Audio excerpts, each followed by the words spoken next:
What's up guys? For today's video, I'm gonna go over the first set of mods I did to this brand new boat. These mods range from the convenience to the necessary, and they're not only just for new boats. In addition, I'm gonna be going over the full installation for each mod so you can do it yourself. For all of the mods I talk about in this video, I'll have some links in the description for you guys to check them out yourself. All right, let's get started. All right, so with all that being said, I want to jump into one of the first and easiest upgrades you can do that will improve your everyday boating life tenfold, and that is retractable transom straps.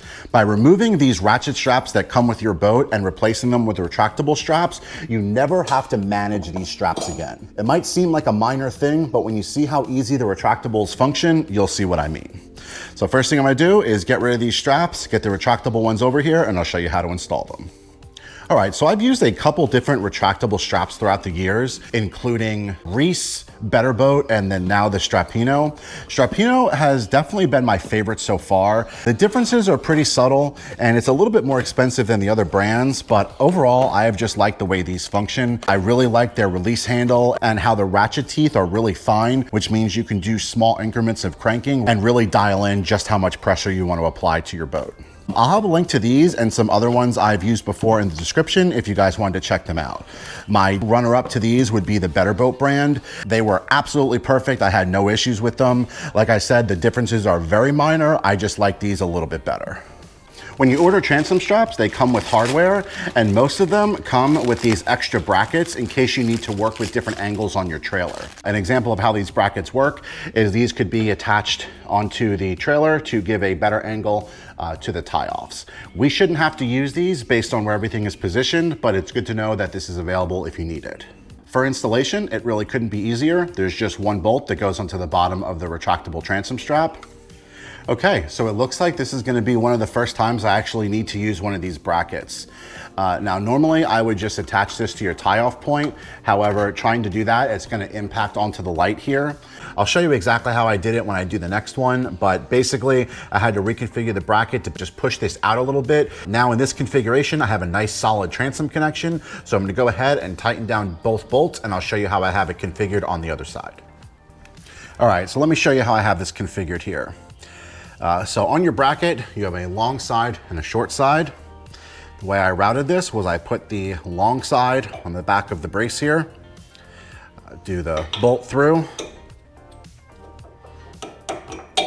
with the washer and lock nut on the back side. We get this tightened down. It's gonna be bolt and washer onto the bracket, lock nut on the back side.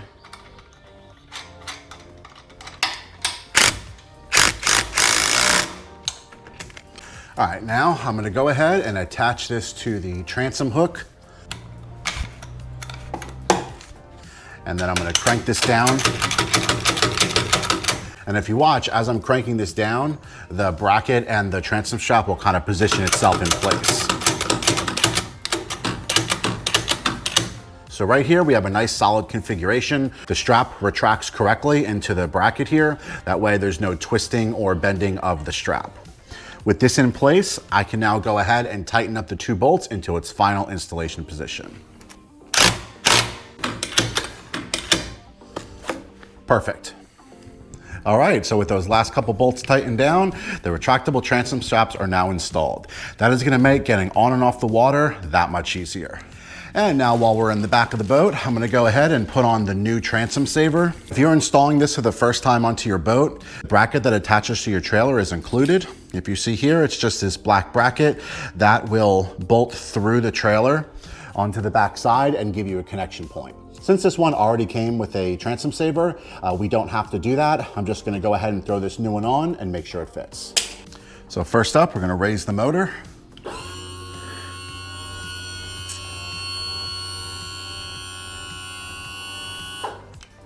I've removed the pin from the bottom here, and let's see if it will attach into this bracket. Hopefully it will. They're really pretty similar. Attach with no problem. So now I'm gonna hold this up and lower the motor in place. So that was a super quick and easy upgrade, but now I don't have to worry about the old transom saver scratching up the lower unit of the motor. Now, if you guys have been following the channel for any length of time, you'll know I'm a big fan of trailer guide-ons. I think they make trailing your boat a lot easier, especially in a cross breeze or any kind of conditions that aren't just a calm lake. The guide-ons that I'm gonna be using for this trailer are the Vivor brand. I've used them in the past, they worked really well, so I figured I'd give them a shot for this boat too. Now, the only thing I had to do a little bit differently for this installation, I accidentally got the wrong kind of guide-ons. They have a different bracing setup where the braces are crossed to allow you to use it on the side of your trailer. That was my bad for getting the wrong ones. However, 2 quick drill holes into the bracket and I was able to reuse everything and make it work. So at this point, I've already got one installed. I just wanted to make sure it worked before I filmed anything here. It's all good, so I'm gonna show you how I do everything on that side of the boat. Let's get started. All right, so the first thing I wanted to show you guys was how I modified the bracket to make this work. I wanted to run the brackets down the side of the channel hat here rather than across it. Now, unfortunately, there was no drill holes for that. Excuse my paint job, I just wanted to seal up any of the bare metal with some enamel. But basically, all I had to do was drill a hole in between these holes here that now allows me to run the U-bolt down the side of the channel hat rather than on top of it, allowing me to connect to the vertical braces instead of the horizontal braces. So all in all, it wasn't too bad. I just needed to line up the hole pretty much dead set right in the middle. That matches up with this bottom hole here for mounting it onto the trailer. So this is gonna go on the bottom here, our U-bolt on the top.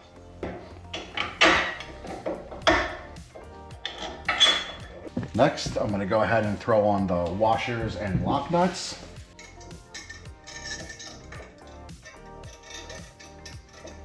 We're gonna move this in to about, let's say about right here.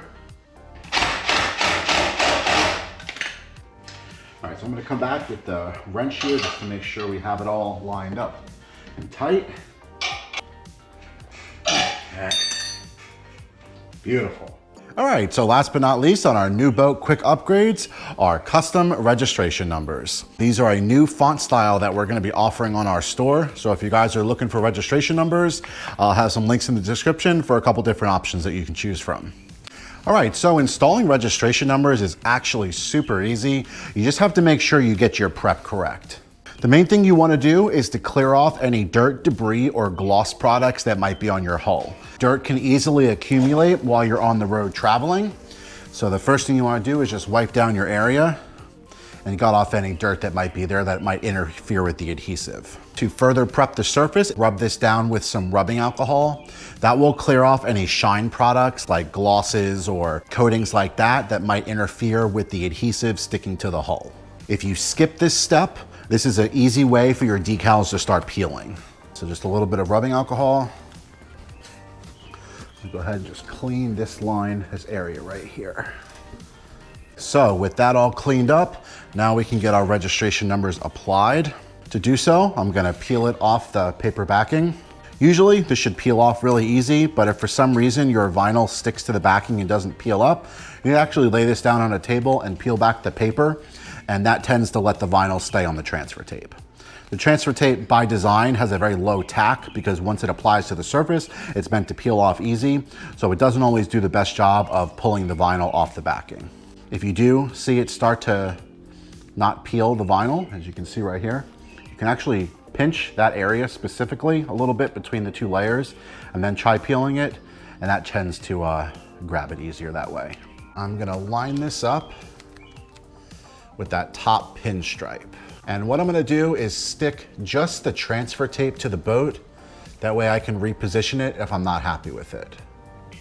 I'm gonna apply a little bit in the middle, let this go loose, and then just run the top portion first. And then now I'm gonna rub down on the decals, only focusing where the vinyl is. I'm not worried about the transfer tape. That can bubble up and get all crinkly. It's the underlying vinyl that matters. So the transfer tape, when you're peeling it back, you wanna make sure we're peeling it back at a sharp angle. So don't pull it to you, don't pull it towards you, pull it straight down. So we're almost gonna fold it over